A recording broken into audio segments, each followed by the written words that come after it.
ঢাকা বিশ্ববিদ্যালয়ের কেন্দ্রে যেন উত্তাপ বাড়ছে।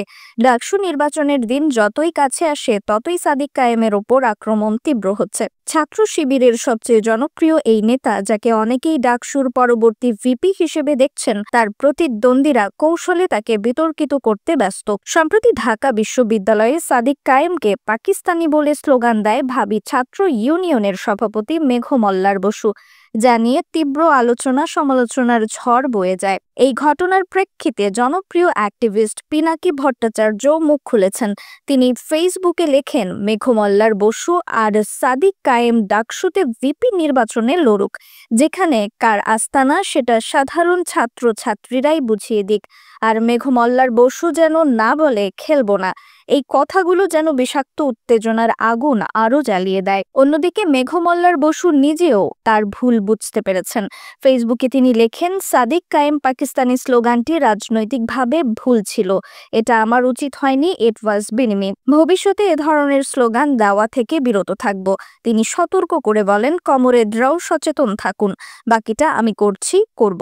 এরই মধ্যে ঢাবির টিএসসিতে জুলাই বিপ্লবের বর্ষপূর্তিতে অনুষ্ঠিত 3 দিনব্যাপী ছাত্র শিবিরের আয়োজনে জামাত শিবির নেতাদের ছবি নিয়ে বিতর্ক তুঙ্গে ওঠে। ঢাবি প্রশাসন বাধ্য হয়ে ছবি সরিয়ে নেয়। সন্ধ্যা থেকে রাত পর্যন্ত পাল্টাপাল্টি বিক্ষোভ চলে ছাত্র শিবির ও বামপন্থী সংগঠনগুলোর নেতাকর্মীদের মধ্যে।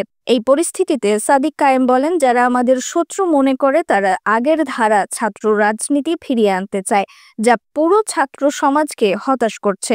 তিনি বলেন, বাংলাদেশে আগে যে ফ্যাসিবাদী শাসন ব্যবস্থা ছিল, আজ যারা হাসিনাকে হাসিনা বানিয়েছে তারাই এখন বিরোধিতা করছে। যারা 2013 সালে শাহবাগ কায়েম করে দেশের সর্বপ্রথম মব কালচারের সূচনা করেছে, বিচার বহির্ভূত ও গণহত্যার বৈধতা দিয়েছে, তারাই এখন আবার মব তৈরি করছে। সাদিক আরও যোগ করেন, তারা ভারতের আধিপত্যবাদ চাপিয়ে দিচ্ছে, আমাদের মাটি সংস্কৃতি বিনাশ করে ব্রাহ্মণ্যবাদী সংস্কৃতি প্রতিষ্ঠার চেষ্টা করছে। জুলাই শহীদদের ইমাম আবু সাঈদ এই কালচারাল ফ্যাসিজমের বিরুদ্ধে প্রতিনিয়ত কথা বলেছেন।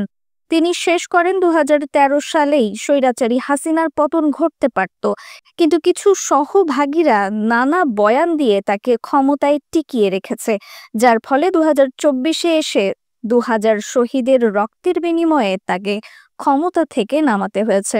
2000 শহীদের মৃত্যুর দায় হাসিনার পাশাপাশি শাহবাগীদেরও নিতে হবে। এই উত্তাল পরিস্থিতি যেন ঢাবির রাজনীতিকে এক অন্য রূপে ঢেকে দিয়েছে, যেখানে ক্ষমতা, প্রভাব আর আক্রমণের ছন্দ কখনো থামে না, বরং ক্রমশ তীব্রতর হচ্ছে প্রতিদিন।